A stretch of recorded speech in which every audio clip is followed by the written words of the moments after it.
I honestly didn't notice until I think I got taken out in the sixth. To be honest, I looked up. I was like, well, that wasn't my best stuff, whatever. And I looked at the scoreboard. I was like, oh, I didn't give up a hit yet.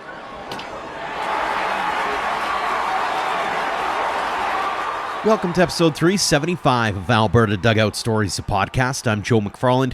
What a week it's been with the World Baseball Classic, along with the usual spring training and college baseball highlights. So let's get right to it. And of course, the big news story of the week. History has been made as Canada is through the round-robin portion of the WBC for the first time in event history. It was a wild ride that came down to a win-or-go-home final game against Cuba. Cal Quantrill pitched out of his mind. The bullpen came through in a big way, led by James Paxton, and the offense hit the right notes at the right time in a 7-2 victory. Big congratulations to Adam Macko, Matt Wilkinson, and the rest of Team Canada. Now, the job's not done yet. They're into the quarterfinals where they'll face the U.S. on Friday. The semis are set for Sunday and Monday with the final on Tuesday. I'll have a few thoughts in an editorial that I'll write once Canada plays its final game, but at the heart of it, it'll be, "Oh Canada, indeed." Over at spring training, Edmonton's Eric Sabrowski has made a trio of appearances for the Cleveland Guardians. He's allowed just 1 run on 3 hits and 2 walks while striking out 6. Dawgs product Tristan Peters has made his way into 8 games with the Chicago White Sox, hitting .200 with a double, homer, and 4 RBI in 20 at-bats. Bigger's Garrett Hawkins is doing his best to earn a role in the San Diego Padres bullpen. The Vauxhall grad is 0-1 with a save and a 5.06 ERA in 6 outings. Lloydminster's Justin King has made 4 relief appearances for the Miami Marlins. The Dawgs Academy alum has a 4.15 ERA and 7 strikeouts in 4+ innings of work. And Innisfail's Nathan Flewelling has seen limited action with the Tampa Bay Rays this spring. He struck out in 1 at-bat against Pittsburgh February 22nd, then singled against Minnesota on March 3rd. On the college baseball scene, Medicine Hat native Evan Morrison is off to a torrid start at Hastings College. He's hitting .479 with 6 homers and 18 RBI in just 16 games, and he also broke into the record books, becoming just the 4th player to hit 2 home runs in a single game at Duncan Field. Now, why does that sound like a big deal? That field is massive, going 408 to dead center, 405 in the alleys, 370 to left, and 367 to right. What an absolute banger of a start to the season for Dawgs Academy alum Benito Bonilla. He's hitting .265 with 6 homers and 28 RBIs in just 22 games at Vernon College. Vauxhall grad Brendan McTavish has been tearing it up with Midland Community College. He went 2 for 6 with a double, homer, 2 runs scored, and 3 RBI in a weekend set against Frank Phillips College. That round tripper was his 4th on the campaign. Swift Current's Ethan Murdoch is off to a great start in his final season at Marshall University. He's hitting .283 with 3 homers and 10 RBI in 11 games. And Saskatoon's Corey Waters is up to his old tricks at a new school. After a star-studded pair of seasons at McCook Community College, he's now hitting .391 with 4 RBI in 11 games at Winthrop University. And a special congratulations to Dawgs Academy product Will Labonte, as he's been named to the 2026 National Pitcher of the Year watch list. The University of Portland freshman is off to an outstanding start to the season, going 1-0 with an ERA of just .46 in 4 games, striking out 15 batters. We're now a week away from the start of the Canadian College Baseball Conference season. The preseason coaches poll is out with the defending champions from Okanagan College sitting in top spot. The University of Fraser Valley and Thompson Rivers University round out the top 3. The Edmonton Collegiate Hawks are ranked number 4, with Prairie Baseball Academy nipping at their heels at 5, and the University of Calgary Dinos are in 7th. A coaching announcement from the Western Canadian Baseball League, as the Sylvan Lake Gulls have added Andrew Parks to their staff as an assistant under Matt Hape. Parks is currently coaching at Arizona Western and has previously worked in the Minnesota Twins organization as a hitting coordinator. On the college commitment front, a trio to pass your way. Friend of the show and Dawgs Academy product Tyson Kamovich is heading to Weatherford College, and another familiar face, Dane Liskey at St. Joe's and Gulls Prep, heads to Southwest Tennessee Community College, and Barry's Academy utility man Reed Olfert is taking his trade to Butler Community College. On to this week's guests now, and we'll head back to the U.S. college circuit, where Logan Rumberg has been the talk of the town over the last couple of weeks. The Dawgs Academy, an Okotoks Dogs product, had a performance to remember for George Mason University. Up against Lehigh University March 1st, he went 6 innings of scoreless and hitless baseball, allowing just 4 walks. Now that set the stage for Brant Ertl, who threw 3 more no-hit innings to complete the combined no-no in a 3-0 victory. Now, it wasn't Rumberg's first no-hitter, but it's certainly one he's proud to enter the record books with. Logan, welcome to the show. Thanks so much for joining us. Thank you for having me. I appreciate you inviting me on. Let's start with you putting yourself into the record books with a combined no-hitter. Take us back to that game for a second, though. When did you realize something was special, something was percolating, and there's still a 0 on the scoreboard for hits? Well, so the first couple innings, I'm going to be honest, probably wasn't my best. I was walking guys, so there was still traffic on the bases. So I honestly didn't notice until I think I got taken out in the 6th. To be honest, I looked up. I was like, well, that wasn't my best stuff, whatever. And I looked at the scoreboard. I was like, oh, I didn't give up a hit yet. So I was just hoping that Brant Ertl came in and did the same. And it was super cool at the end when he got that last out. Mm-hmm. Were you guys talking about it after that point? Like, were the guys sort of, being a little bit timid in the dugout about it, or was everybody kind of buzzing about it a little bit? I feel like it's like a unspoken rule that you don't talk about a no hitter. Like, hey, we haven't given up a hit, because then the next thing you know, someone rips a ball into the gap for a double, and you're like, well, I was the one who ruined it. So I don't know if anyone actually talked about it, but I mean, everyone seemed pretty loose and excited. It was still a close game, so I think we were more focused on how to get the last few outs to win the game, and it just happened to be a no hitter kind of thing. Mm-hmm. When you're done after 6, are you begging to go back out there because you kind of looked up and went, hey, I want to continue this thing? Or were you good? You're like, let's just get this thing done and get the victory. I would say if it was at the end of the year, yeah, I would have been begging to go back out there. But since it was early, I think I already threw 100 pitches through 6. So probably best if I got taken out, to be honest, even though that's kind of weird of me to say, you always want the ball. But I think it was probably the smart decision, being so early, and it was very cold outside. So maybe not best for the body to try and go out there and throw 140 pitches just to grind through. But I would say definitely later in the year, I would have had a little bit more fight to keep going out there. But for sure. I mean, realistically, it's the end of February, early March. You don't really need to be going whole hog quite yet. More important games down the line for sure. What's that like, though? You kind of alluded to it. When that final out is registered and you all can finally breathe that sigh of relief and go, hey, this no-no is secure. Yeah, it's just super cool. My last no-hitter was when I was 12, so a little different, in a Division I college game, it means a little bit more. So it was just super cool to be a part of. And I think it was my school's 3rd ever. Mm-hmm. So, I mean, George Mason has been around playing baseball for, I don't even know, probably 50 plus years. So it was cool that I can put my name at George Mason and also be a part of a no-hitter, which was super cool for me. Mm-hmm. Absolutely. Let's talk about the season as a whole so far. How happy are you with how things have evolved over the course of the season so far? And what are you guys looking forward to as you head over to the next month and a half or so?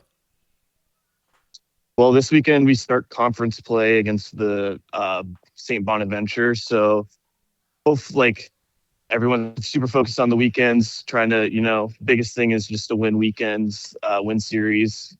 I mean, I feel like every team probably has had some ups and downs, and we have definitely had some of those. But I feel like after these next 2 days of practice, definitely will be trending up and hopefully win a lot of ball games down the stretch here. Mm-hmm. Do you have any expectations or goals of yourself personally as you head into this season?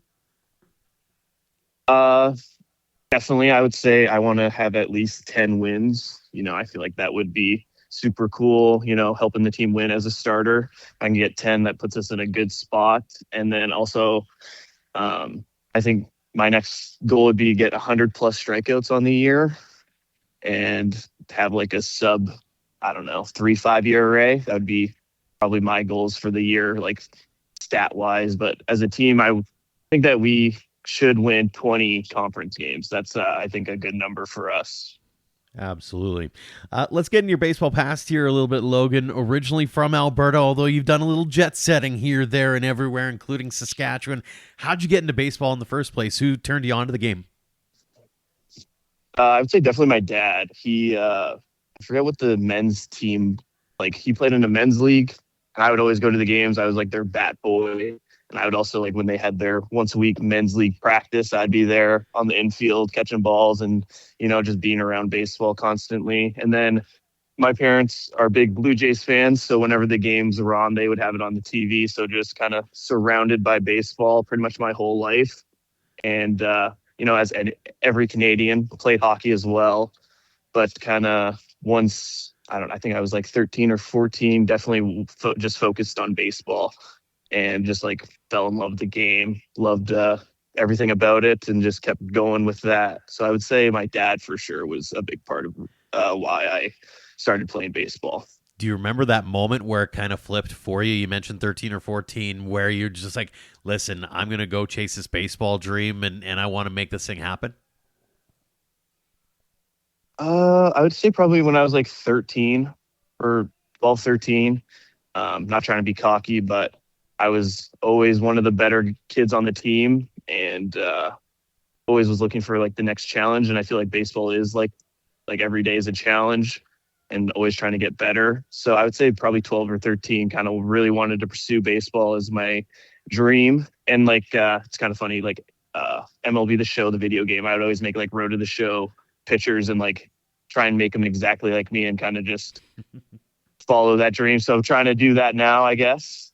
Very, very cool. Hey, whose poster was up on your wall as a kid? You mentioned being a Blue Jays fan, so I assume there's maybe a Bautista or an Encarnacion or maybe somebody completely different?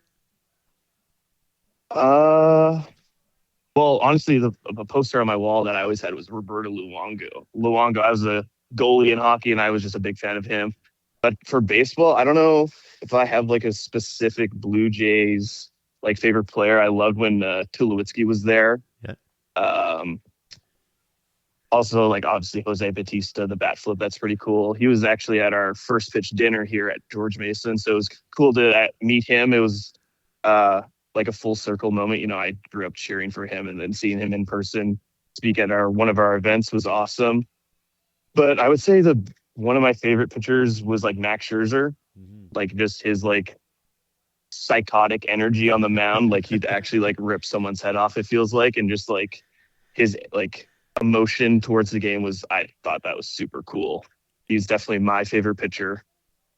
And probably something too where, especially watching that playoff run and watch him stare John Schneider back to the dugout, had to have been something else from your perspective, eh? Oh, I think it's the cool, like he is just an absolute competitor, and I think that's just so awesome to watch. Like how he like takes everything so serious, and like to a certain extent, I try and do the same. I'm not like as psycho as him because I feel like that's almost impossible to emulate. Because I think he'd like actually fight anyone. And like his no touching rule after like when he's pitching, like he's on a different level. But I feel like all the best pitchers are like that. Like any of the great ones, like Pedro, Roger Clemens, and like Kershaw, they all have that like crazy edge to them, which I feel like is super awesome to watch. Absolutely. Super awesome to watch you as well develop in the dog system. I'm curious from your standpoint, looking back on it, what did that program mean to you, not just in your development as a ball player, but also as a human being?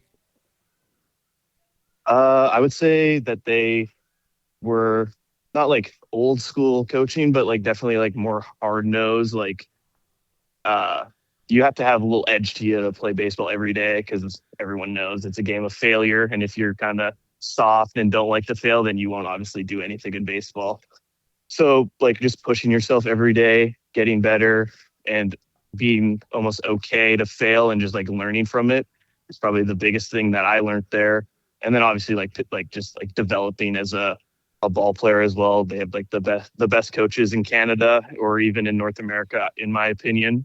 So getting to learn from them, like Lou Pote and Jeff Duda were my main pitching coaches, and I mean Lou won a World Series with the Angels, so just being able to pick his brain on like Obviously, he made it to the MLB, so lots of experience, and he's also been around guys that are top of the class kind of thing. So just being able to learn from him and pick his mind. He still, every once in a while, I'll hit him up for some pitching advice or help or even pitch grips every once in a while, and he'll still help me out, which I think is awesome. Mm-hmm. And it's just super cool. Absolutely. Looking back on the young career to this point, any favorite memories or moments that stand out to you that make you go, man, I can't believe I got to do that? I would say one memory would be I pitched in the regional final against number one Wake Forest my freshman year. It may not have gone super good, but it was just cool to be in that environment. Like the crowd was just like exploded a couple times, and like it was just super cool to be a part of that. And then I would say pitching against UNC last year, that was probably the best stuff I had. And like just being able to know that I can compete with like one of the top programs in the country was very refreshing and gave me lots of confidence going forward.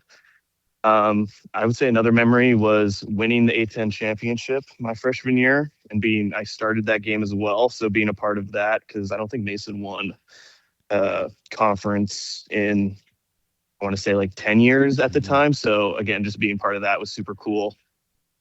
Absolutely. It's a lot of great memories. On the flip side of that, you mentioned it, baseball's a game of failure. So what's maybe been the biggest challenge or hurdle you've had to overcome where you're super proud of yourself for being able to do it? I would say being able to bounce back from my sophomore year. So freshman year, I would say like didn't really fail a whole lot except for the Wake Forest, and then kind of went into the off season, like thinking, hey, I'm going to train to be able to compete with them. Cause freshman year, I'm going to be honest, I literally just threw fastballs at like 88 to 90. So that might be BP to the number one team in the country. And it felt like that at times. But and then sophomore year, like I got rocked. Like I think I had a 10+ ERA on the whole year. And it was just like super humbling. I feel like that was like the first time in my baseball career that like I truly just failed day in and day out, but still being able to show up to the ballpark and try and get better. And then junior year is kind of like flipped a switch almost. Where like everything started to connect and work out and figure like stuff out, and just being able to be at the bottom of the bottom and then figure it out, I thought was just good for me. Like baseball's a failing sport. So being able to be okay with failure and just learning from it. Absolutely. Now, a few fun ones for you, Logan. First off, what's your walk-in tune? Mine this year's Kickstart My Heart by, I think it's Bon Jovi or Motley Crue. I forget. Motley but I think Crue, that yeah. guitar is just, that guitar at the start is, it fires me up. I'm not going to lie. So that's the one I'm walking out to this year. I just think, honestly, I think that's why like closers, they have the coolest job in sports. I mean, you throw one inning, 15 pitches of pretty much as hard or as nasty as you can, and the whole crowd knows your name because of your outro or intro. Absolutely. When you're at the ballpark as a fan, what's your go-to food? I feel like you got to go with a hot dog. It's just like the staple of baseball. So then the question becomes, first off, what's your condiment of choice? I'm classic, just ketchup, mustard. It's good for me. No relish, no onions, nothing like that. Just a classic hot dog. You're one of few. I'm one of them as well. Mustard and ketchup. I know it's a very divisive Yeah. conversation sometimes. It's either or, and the fact that you and I both do both, I appreciate you greatly. And finally, any superstitions or things that you have to do, whether it be before, during, or after a game? I don't know if it's a superstition, but I definitely do it before every game, is just make sure that I drink like a huge thing of Powerade. I don't know. It's just like makes me feel hydrated, ready to go for whatever 6 innings. But I'm not a huge superstition guy, to be honest. I don't know if like Adam Wainwright kind of talked about like routines versus superstition. I do believe like everyone has a routine. I have a routine, but if Coach Camp said, hey, you're pitching in 5 minutes, I feel like I could be ready to pitch in 5 minutes. I don't like routines are great, but I feel like it's more of like you have to be a competitor to before a routine, in my opinion. For So sure. no real superstitions. For sure. Out of curiosity, though, is it the blue Powerade? No, I'm an orange Powerade guy. All I don't right. like blue Powerade. It's too sweet for me. Now I've got a brand new question for interviews in the future. Is like, okay, Powerade, Gatorade, whatever it is, what's your color of choice instead of hot dogs or whatever. So that's awesome. Yeah. Two more that we got for you. They're kind of standards across the board here. First off, for those young kids who are just starting out on their baseball journeys and they want to get to where you're at now, what's that one piece of advice or those words of wisdom you want to impart upon them? Go at every day like it's a new day. Whatever. I'm a big believer on, like, you can't change the past. So why would I worry about it? So say I go out and give up 10 runs on 2 innings or whatever. I write 2 negative things about the outing, 2 positive things, and then 2 things that I want to work on that week for the next outing. Even if it's a good, like, even when I threw my no hitter, I still wrote down 2 negative things I did, 2 positive things, and then 2 things I want to work on through the week. So just taking every day one step at a time and not wasting a day. Like, even on your worst outings, there's still some things you can do positive, like that you did positive. And even on your best outings, there's a couple things that you did negative. I feel like everyone wants to focus on the positive stuff because it's easy. It makes you feel good. But the negative stuff, or the stuff that you think can get better, that's what's going to make you the best ball player and best person that you can be. That is super cool. So is it in a notebook? Is it on your phone? What is it? How do you keep track of all the goods, the bads, and the uglies? I journal after every outing, and like bullpens, even some catch plays that I maybe like felt like something mechanically that was maybe off or on. Just like, I feel like if you can, because you can't remember everything. So if you write it down, be like, oh, what was that cue that I used for my curveball that was really working? Maybe you forgot it. Then you just go back in your journal, read it. It's like, oh, right, it's that. So I think journaling's been a huge thing for me. I started journaling heavily, I would say, last year. And for whatever reason, it like really helped me. It's like preparing for a test. I feel like every weekend is a test, and then you study from Monday to Thursday. And if you feel prepared, you're going to be prepared in the game and not have any like self-doubt or because you're not prepared, basically. That is super cool. Really cool insight into the mind of a pitcher like that. So thank you for sharing. Final question we ask everybody here on the show, Logan. What does the game of baseball mean to you? I mean, baseball is my life. I mean, I do it for probably 5 hours every day. I enjoy baseball, even if it's super frustrating. It's still something that takes my mind off of other outside stress or whatever's going on. Um, it's like, I would say it's like freedom to me. I get to go out on the ball field for 5 hours a day, hang out with my buddies, get better at something that I love, and that's what I think baseball means to me. That's fantastic stuff. Well, again, Logan, congratulations on the no. Congratulations on all the success to this point, continued success this season at school and beyond. And again, thanks so much for joining us here on the show. Of course, I appreciate you having me on. Next up is Nanaimo, BC native and Weber Academy alum Lucas Laukkanen. The sophomore infielder is part of a Cloud County Community College team that is turning heads and is now ranked number 3 in the country. For his part, Laukkanen is hitting .340 with 3 homers and 13 RBI through 18 games. It's a big start, but he knows they have to be good at the right time if the Thunderbirds, who also feature friends of the show Simon Baker and Kai Rempel, want to claim a JUCO World Series. Lucas, welcome to the show. Thanks so much for joining us. Yeah, thanks for having me on. What a start to the year over at Cloud. Let's start with the team success first. I mean, the vibes have got to be quite high in the clubhouse right now, no? Yeah, the boys have just been playing with confidence and going out there every day and just competing. And yeah, it's pretty much it. We've just been a confident group. Everybody's contributing and all out buy-in from the guys. I was going to ask, what's been key to the success so far? Is there one aspect of the team that's been really going full bore, or has it been a whole team? Walk us through what's been key to the success in the early going.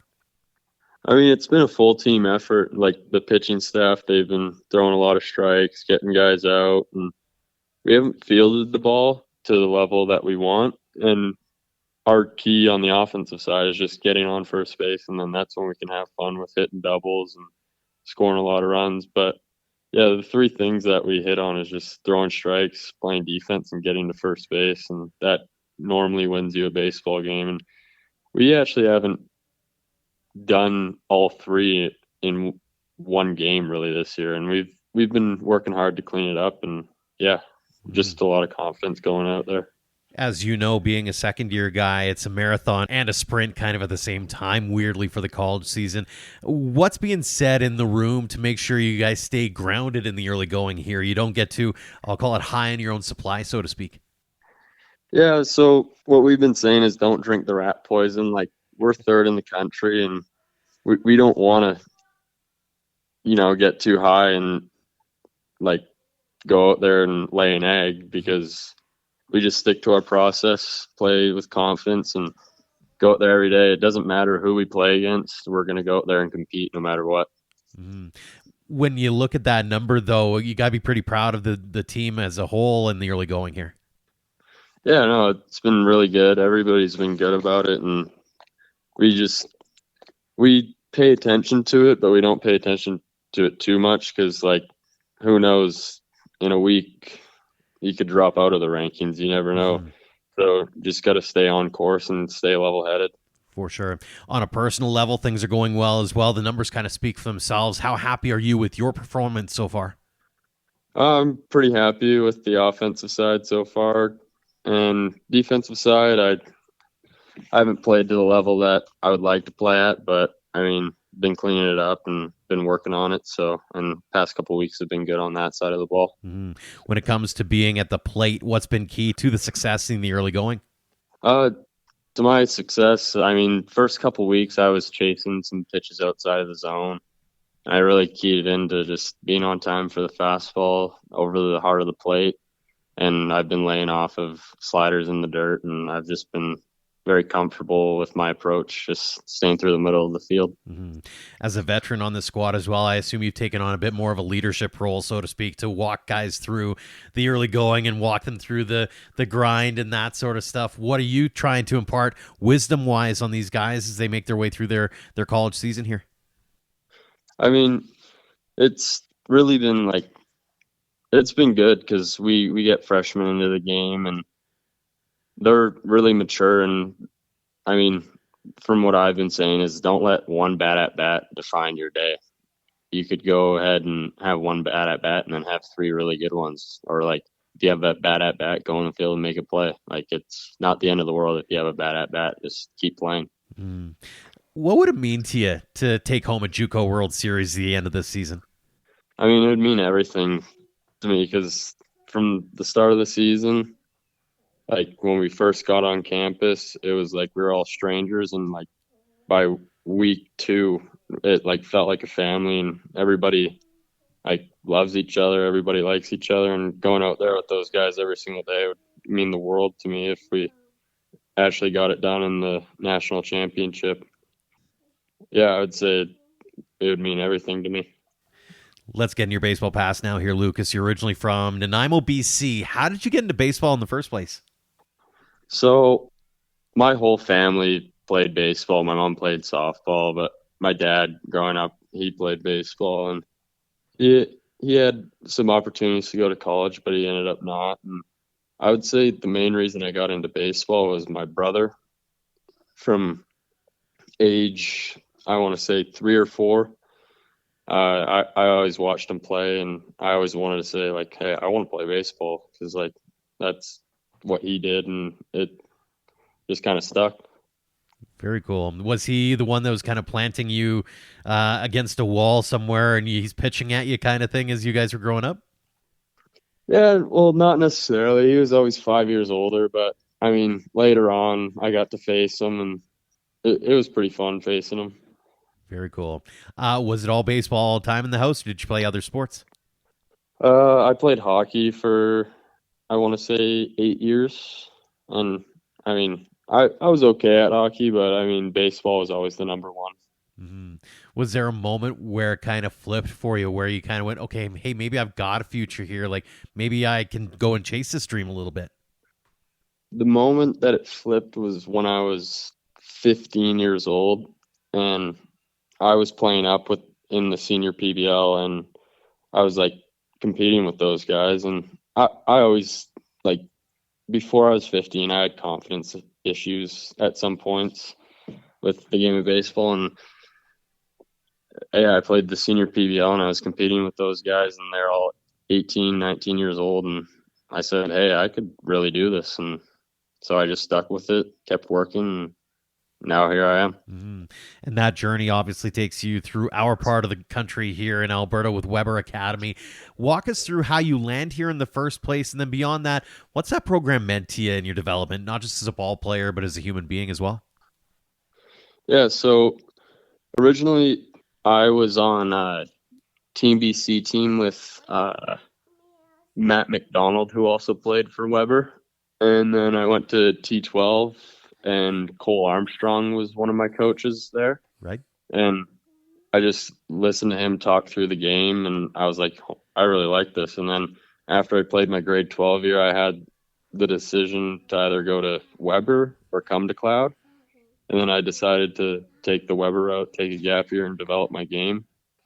So then ended up doing that, and Weber was awesome. Like, they have all the facilities, all the coaches. Whenever you need someone to throw BP or hit ground balls, they always have somebody there, and it was true care out of that program. When you look back on the young career to this point, any favorite memories or moments that stand out to you where you had to take that step back and go, okay, this is pretty cool? I would probably say last year. We were in the district tournament. Even though we lost in the district tournament, it was just like seeing the growth come from our JUCO like baseball team. We were all strangers and came in and became a family. And it was pretty cool to see that we made it that far. I mean, we came up short, but it was really cool to see, like, now, like, we all talk with each other, and it's going to be best friends for life after that. Fantastic stuff. On the flip side, we all know baseball's a game of failure. What's that one hurdle, that one thing you've been able to overcome where you're super proud of yourself for being able to accomplish? Yeah, I mean, baseball, it's 90% mental. I would even go further and say 95% mental. And you're going to fail. Like, I finally realized that when I want to say 15, where I realized, like, I'm going to fail. Like, the best hitter in the MLB fails 7 out of 10 times. So I fail once, it's not going to be the end of the world. Like, it's just one at bat. Go do something productive for the team. And I mean, just getting past that mentally, failing's a part of the game. It doesn't define who you are as a person. Absolutely. A few fun ones here before we let you go, Lucas. First off, what's your walk-up tune? My walk-up song, it's Baby I Love Your Way by Big Mountain. Oh, well done. A little classic, too. I like that. Yeah. What's the go-to food when you're at the stadium as a fan? As a fan, I would say either a hot dog or a cheeseburger. Pretty classic. Do you do much for condiments? Is it ketchup, mustard, both, relish? What do you throw on, especially on the hot dog? On the hot dog, I'm a big ketchup and relish guy. All right. So, and I got to ask the question now: is a hot dog a sandwich? Ooh, yes. It's funny. It's a very polarizing question. I don't know why, but I like asking it. So, and finally, any superstitions or things that you have to do before, during, or after a game? Before a game, I mean, this is a pretty weird superstition, but I have to go to the gas station and get 2 glazed donuts before every single game and a Red Bull. Is there a specific gas station you have to go to, or is it like any gas station? It just has to be there. They have to have donuts there. They have to have glazed donuts there, and I can only eat 2 of them. Have you ever encountered a gas station where you're like, you guys don't have these, or do you know kind of ahead of time that they've got them in stock, kind of thing? I mean, I kind of know the before the time comes, but yeah, if I know, like, we're not stopping before the game, I'll get them the night before. Awesome, man. Two more before we let you go here, Lucas. First off, for those young kids who are just starting out on their baseball journeys and they want to get to where you're at now, what's that one piece of advice or those words of wisdom you want to impart upon them? I would just say keep having fun with it. I mean, baseball is, you're meant to have fun playing baseball. And I would say, I mean, back to the whole mental side of things, don't let one failure define who you are. Just keep playing the game, keep having fun, and enjoy it with your teammates and go out there. Yeah, I would just say have fun. Absolutely. And the final one, we ask everybody this. What does game of baseball mean to you, Lucas? That means everything. I mean, it's what we do every single day. I mean, it's a routine.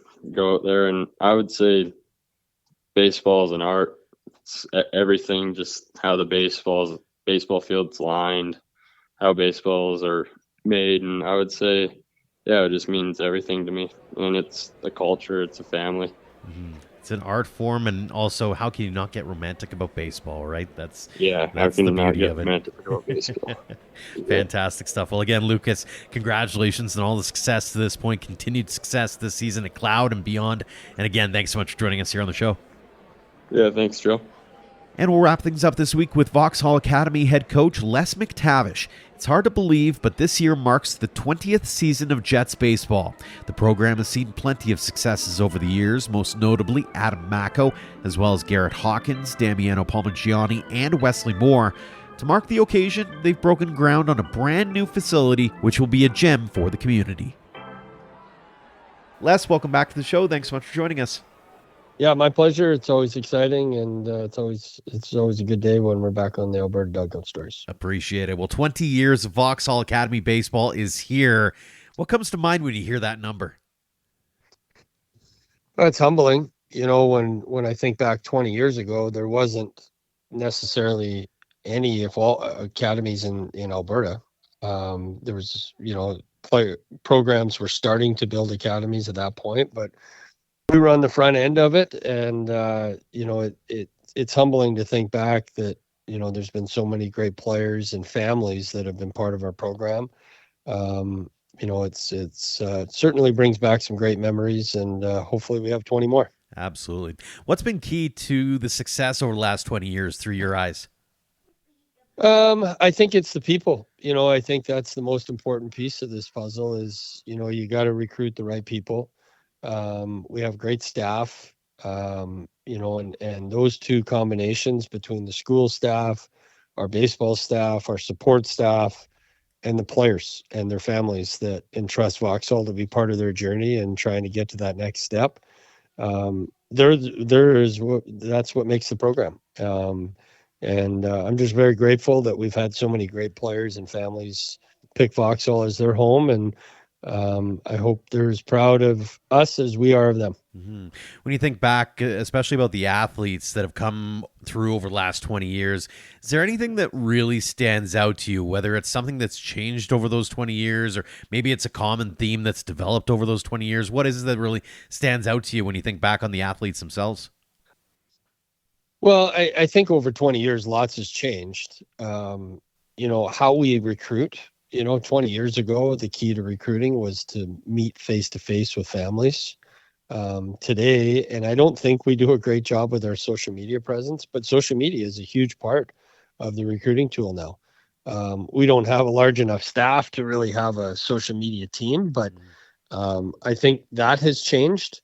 I think on how you have to coach players has changed. I think you maybe have some white gloves on a little bit more than you did 20 years ago.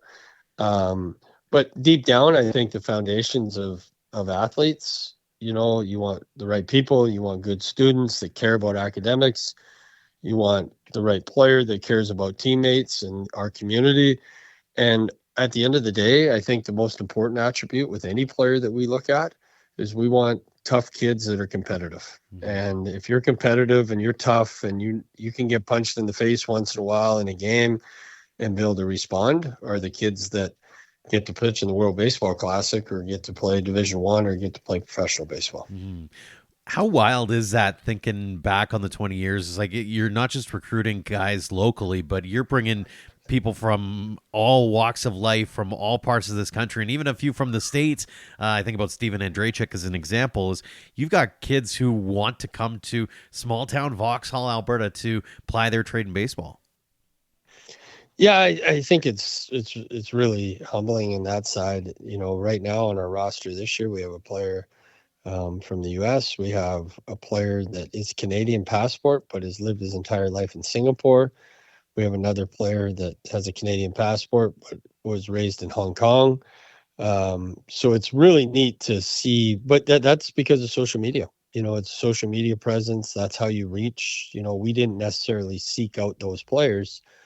They sought out Vauxhall based on different avenues. It could have been the Alberta Dugout Stories, a Canadian Baseball Network, or an article online of some sort.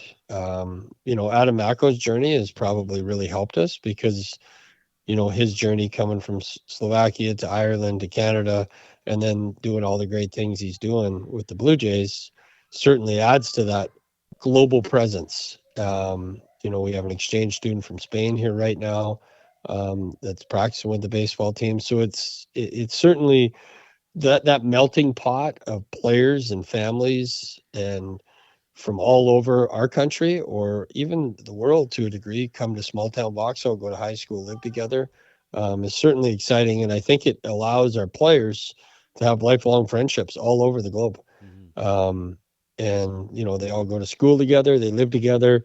So it certainly builds a bond that is super powerful. How cool has been as well? You've mentioned him a couple of times, but you've got Adam Mako pitching in the World Baseball Classic. You had Garrett Hawkins have the year that he had in San Diego system. Damiano's been really good in Toronto system over the last few years here. It's got to be really cool to see that level, but also the level of, hey, kids getting to live out their college dreams, or hey, they go on to have great professional careers outside of baseball. Like, it's got to be pretty astounding to see all these young men graduate and become big parts of their community, wherever that may be. Yeah, it is. It's fun to watch. I'm excited to watch Canada play Puerto Rico tonight and play Cuba tomorrow, and thinking that Adam could be part of that equation. You got Tugboat from Okotoks that could be part of that equation. Damiano and Benedishko were on the last World Baseball Classic. So I think it's really neat to, just to watch their journeys and watch them grow.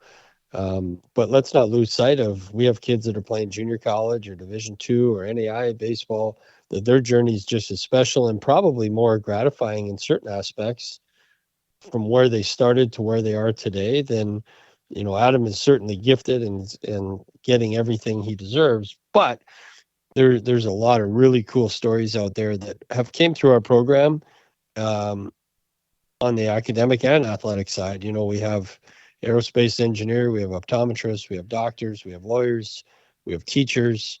So it's certainly fun to just follow their path and their journey. And, we're not far away from having players that played here, their kids be in that next step.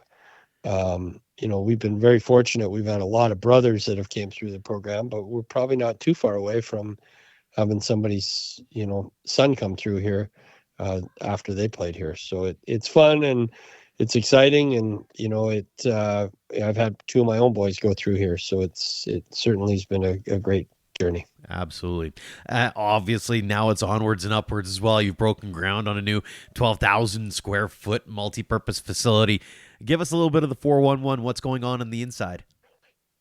Yeah, we the shell of the building's up right now. Now the kind of slow work, slow, tedious work starts, and whether it's electrical work and plumbing and concrete work inside, and we got to get the turf and netting and get the weight room set up. So it's a large project, and it's certainly above my pay grade, but I'm starting to learn quickly how much work goes into kind of design builds like this. And but it's great for our program first and foremost, but it's really good for the town of Vauxhall and the MD of Tabor. It's a game changer in a lot of aspects because it gives baseball players, softball players, soccer players, seniors in the community somewhere to have a birthday party. There's so many things that we have plans for this facility that I think will really help our community. Mhm. How long has this been in the works? How long have you been working on this thing to get it to the point where you were able to break ground earlier in the year? Well, the first donation we got towards a new facility was close to 14 years ago. So that's when it started, and then we picked up a little momentum before COVID. Luckily, we didn't build something, or it might have sunk us. After that, you know, it really picked up when the Alberta government helped us out. We were able to secure a grant that really took us to the next step, and then the MD of Tabor and the town of Vauxhall came on board, and then now we have a whole long list of either companies or individuals that have really helped support this project, and we're kind of in the final push now to continue fundraising, and by next fall we should be fully operational in the new facility. You got to be a bit like a proud papa to a certain extent with stuff like that, eh? It's just like being able to see, especially looking over the 20 years, going from, hey, this humble beginning to, hey, we're building something real big and real special and real different for not just the baseball operations, but as you alluded to, the community as a whole. Yeah, I think it's going to leave a legacy, in this community of what the baseball academies help bring to the community. The community's given us a lot, but I think we're now starting to give a little bit more back to the community with this facility. My wife has to remind me when I'm having a bad day and things aren't going as well as I think with the building is, be appreciative of where you are today, where we were 15 years ago. And I do have to be reminded, sometimes we get caught up in the daily activities of what's going on.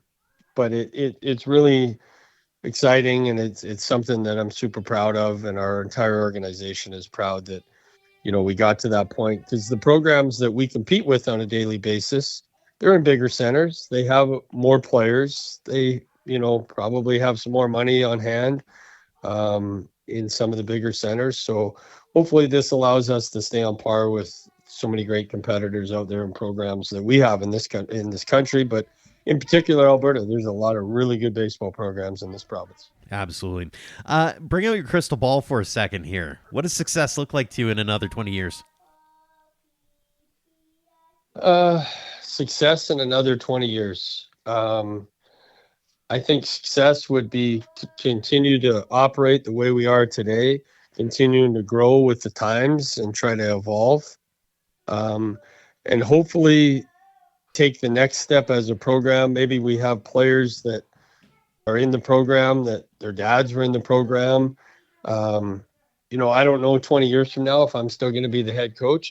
I hope I'm healthy enough and have enough energy to continue to do that. But, I look forward someday down the road, being retired from the game. I don't know if I'll ever fully retire, but being retired from the game and just coming out to Jet Stadium and watching a ball game.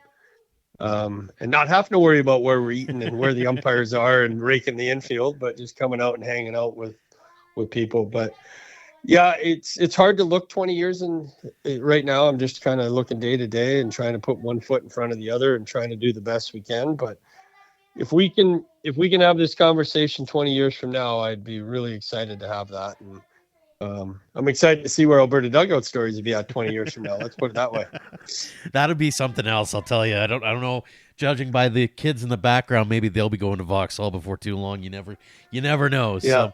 So, final question for you here, Les. Vauxhall, you mentioned it earlier. It's a place where your kids played ball. It's a place where you've been able to raise your family. What's that place mean to you? It's the McTavish family. It's been our life. Baseball has taken me, across the world, and Vauxhall is our family. My kids are getting close to graduating college and university now. My daughter's getting ready to go play south for volleyball, and without my wife, we wouldn't nearly be where we are today without her support and letting me be on the road and working long hours and all those things. So Vauxhall is the McTavish family. It's helped define our family. We've had a great pleasure getting to hear from you over the years and look forward to doing it even more in the days, weeks, months, and years ahead, Les. Really, congratulations again on 20 years. Congrats on all the success, continued success heading into the 2026 season and beyond. And again, thanks so much for joining us here on the show.